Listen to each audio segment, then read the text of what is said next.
서울 강북을 국회의원 한민수입니다. 아마 저랑 비슷한 신변을 갖고 계신 분이 많을 거예요. 12월 14일 날 윤석열 대통령에 대한 탄핵 소추를 국회에서 가결하고 그때야 제 지역에 갔습니다. 만나신 분들 중에 제 손을 붙잡고 우시는 분들이 제법 있었어요. 제 걱정을 많이 했다고 하시는데 아마 본인들 삶이 힘들어서 그랬을 겁니다. 작은 가게를 하시는 어머니도 계셨고 길거리에서 붕어빵을 파시는 분도 있었어요. 이런 일이 있을 거라고 상상은 했습니까? 지난 12월 3일 날 저는 12월 3일 이후로 초현실에 살고 있는 것 같다는 생각을 여러 번 했습니다. 맞지 않습니까? 선출직 공직자든 임명직 공직자든 2024년 대한민국에서 표현의 자유와 출판의 자유와 집회의 자유가 모두 망가지고 언론이 통제되고 방송사에는 계엄군이 앉아있고 저 같은 국회의원들은 뻥크에 잡혀가 있고 국민들 밤에 돌아다니게 해줬다고요? 그게 내일 한수계가 한 짓입니까? 잘했다는 겁니까? 아까 제가 평소에 좋은 평가를 하고 있던 장관께서 정치 얘기를 하셨습니다. 정치가 뭡니까? 임명직 공직자들 마찬가지고 저희들 모두 국민을 위해 사는 사람들이라고 생각합니다. 저 진심으로 그렇게 다짐합니다. 성탄절에 가서 기도드렸습니다.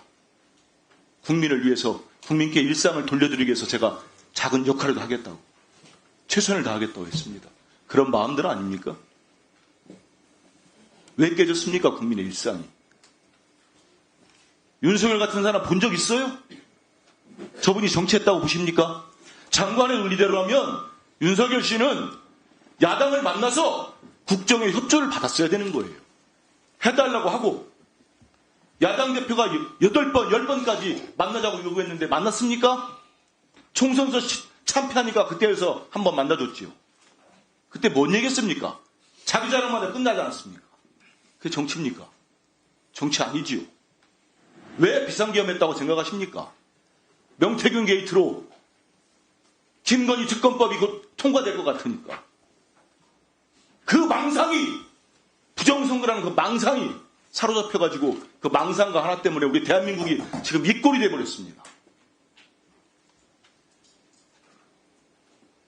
만약에 국회와 선관위와 다 온 군인들이 그 한 줌도 안 되는 그 조무래기들한테 그 명령을 들었다면 대한민국의 역사가 어떻게 됐겠습니까? 지금 이 상임위가 열리겠습니까? 우리 국민들이 지금 살 수 있었겠습니까? 애써 외면하는 김태규 직무대행실 앉아있을 수 있겠어요? 왜 그런 망상과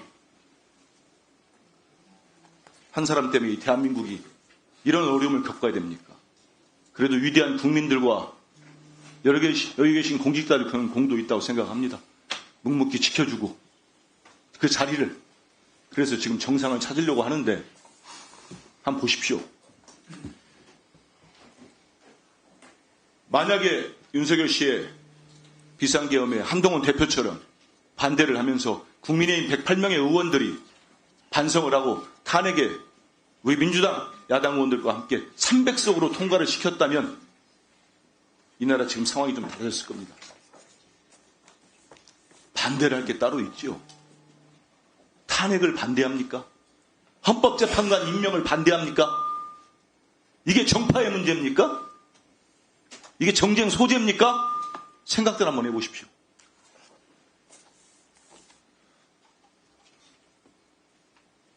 대한민국을 위해서 저렇게 정치하면 안 되죠. 결국 저는 사라질 거라고 봅니다. 이대로 가면. 국민을 이기는 정권이 어디 있습니까? 제가 일제적으로 말씀드렸어요. 국민의 뜻을 반하는 정당이 어떻게 존속을 합니까? 왜 한독수 권한대행은 총리는 자기 마음대로 합니까? 헌법재판소가 임명이 맞다.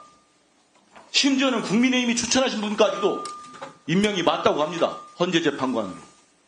근데 왜 거부합니까? 본인 권한이 아니라고 했습니까? 여야에게 공을 넘겼어요. 그런데 왜 6개 법안은 거부권을 썼습니까? 장관은 그게 합당하다고 보세요? 그 거부권을 합당하고 이번에 임명을 안 하는 건 또 이것도 합당하고 그렇습니까? 저는 이제 그래도 우리는 국민 세금으로 일하는 사람들 아닙니까? 옳고 그름은 판단해 주셔야죠.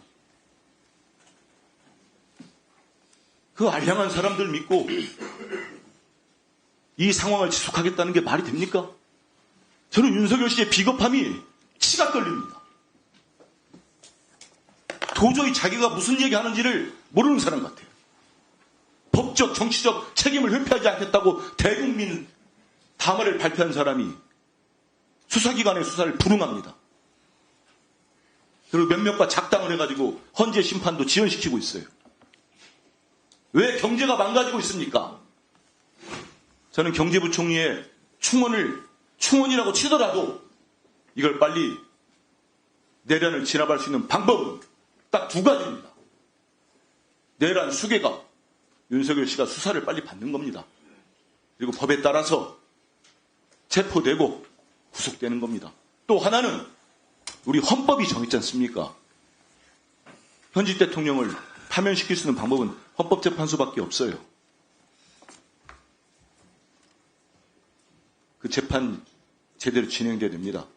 그 알량한 무리들이 거부한다고 당랑 거철 아니겠습니까? 더 버텨본다고 뭐가 달라지겠습니까? 여기 계신 분들 속마음 저랑 같다고 생각합니다. 아닌 분들 있으면 공직 떠나십시오. 1분 더 드리세요. 예. 여러 가지 아까 장관께서 권한대행 탄핵소추와 관련해서 경제부총리 입장과 같다는 말씀하셨는데 저는 이런 여러 가지 상황을 머리도 좋고 똑똑하신 분이니까 판단했으면 좋겠습니다. 저는 정말 우리 기준은 딱 하나였으면 좋겠습니다. 이제 친유는 없잖아요. 윤석열 씨 편들어서 뭐가 남겠습니까? 역사에 죄인받게 되는 게 없습니다. 부끄럽지 않습니까? 우리 대한민국 헌정사에 20대 대통령 윤석열은 치욕적인 역사로 남을 겁니다. 그러면 우리 마음속에 저도 그렇게 하겠습니다. 딱 국민만 생각합시다.